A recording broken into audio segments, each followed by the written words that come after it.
मारीच और सुबाहु का वध। दूसरे दिन ब्राह्म मुहूर्त में उठकर तथा नित्य कर्म और संध्या उपसना आदि निवृत्त होकर राम और लक्ष्मण गुरु विश्वामित्र के पास जाकर बोले, गुरुदेव, कृपा करके हमें यह बताइए कि राक्षस यज्ञ में विघ्न डालने के लिए किस समय आते हैं। यह हम इसलिए जानना चाहते हैं कि कहीं ऐसा न हो कि हमारे अनजाने में ही वे आकर उपद्रव मचाने लगे।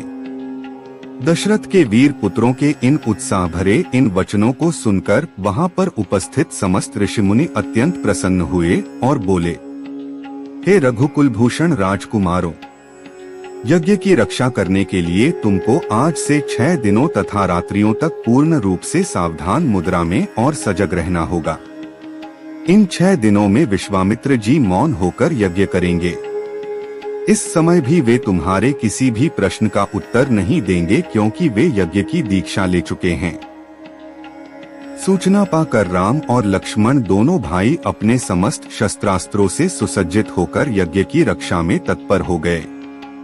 5 दिन और 5 रात्रि तक वे निरंतर बिना किसी विश्राम के सतर्कता के साथ यज्ञ की रक्षा करते रहे, किंतु इस अवधि में किसी भी प्रकार की विघ्न बाधा नहीं आई।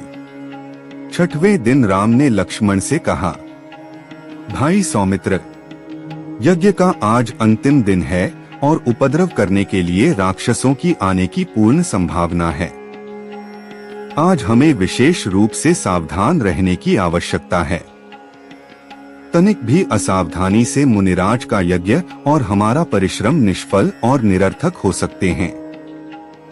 राम ने लक्ष्मण को अभी सचेष्ट किया ही था कि यज्ञ सामग्री, चमस, समिधा आदि अपने आप भभक उठे। आकाश से ऐसी ध्वनि आने लगी जैसे मेघ गरज रहे हों और सैकड़ों बिजलियां तड़क रही हों।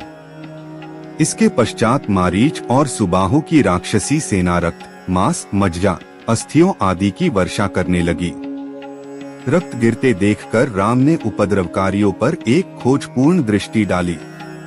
आकाश में मायावी राक्षसों की सेना को देखकर राम ने लक्ष्मण से कहा, लक्ष्मण, तुम धनुष पर शरसंधान करके सावधान हो जाओ। मैं मानवास्त्र चलाकर इन महापापियों की सेना का अभी नाश किए देता हूँ। यह कहकर राम ने असाधारण फुर्ती और कौशल का प्रदर्शन करते हुए उन पर मानवास्त्र छोड़ा। मानवास्त्र आंधी के वेग से जाकर मारीच की छाती में लगा और वह उसके वेग के कारण उड़कर 100 योजन अर्थात 400 कोस दूर समुद्र में जा गिरा। इसके पश्चात राम ने आकाश में आग्नेयास्त्र फेंका, जिससे अग्नि की एक भयंकर ज्वाला प्रस्फुटित हुई और उसने सुबाहु को चारों ओर से आवृत कर लिया। इस अग्नि की ज्वाला ने क्षण भर में उस महापापी को जलाकर भस्म कर दिया। जब उसका जला हुआ शरीर पृथ्वी पर गिरा तो एक बड़े जोर का धमाका हो गया। उसके आघात से अनेक वृक्ष टूटकर भूमि पर गिर पड़े। मारीच और सुबाहु पर आक्रमण समाप्त करके राम ने बचे खुचे राक्षसों का नाश करने के लिए वायव्य नामक अस्त्र छोड़ दिया। उस अस्त्र के प्रहार से राक्षसों की विशाल सेना के वीर मर मर कर पुलों की भांति भूमि पर गिरने लगे। इस प्रकार थोड़े ही समय में संपूर्ण राक्षसी सेना का नाश हो गया। चारों ओर राम की जय जयकार होने लगी तथा पुष्पों की वर्षा होने लगी।